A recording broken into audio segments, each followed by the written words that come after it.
So let's declare some popular variable types just to show you kind of what that looks like. Now you can do it at the very top of your module, or you can do it within the sub if you just want that variable to exist within the sub.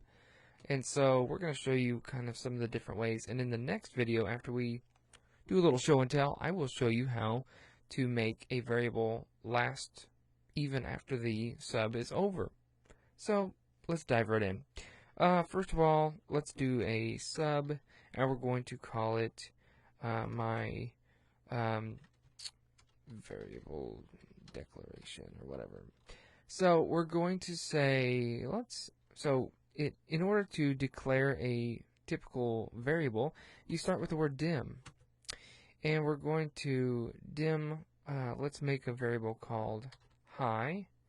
And we're going to dim hi as, and when you hit a space, it'll automatically pop up all the different things that you could declare hi as.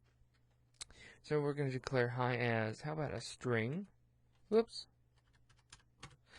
str. Dim hi as string, and we'll dim hello as a, let's use a double. And finally, we're going to dim my date1 as a date. So let's just use those as an example right here. So we're going to say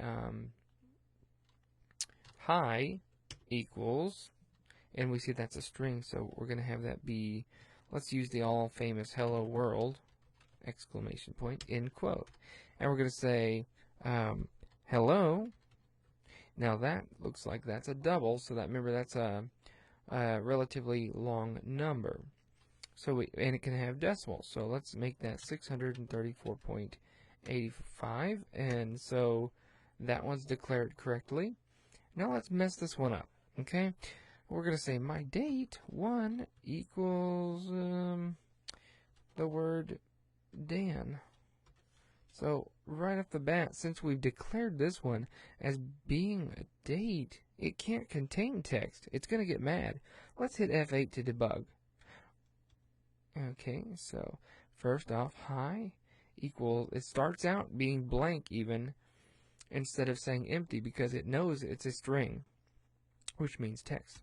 So now it says hello world. It's happy with that. Hello equals starts out as being 0 because it knows that's a double. And now it's 634.85.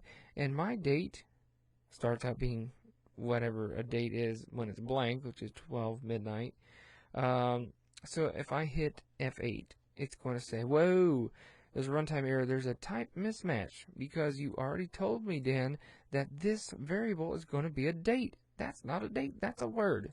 So let's say that we change that to 12:00 p.m. Not gonna like that. Let's change it to 12/31/2014. Let's see if it'll like that. We may need to put that in quotes.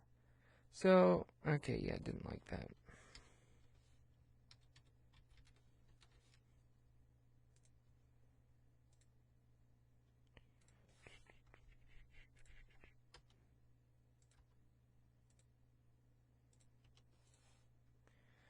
Let's backtrack.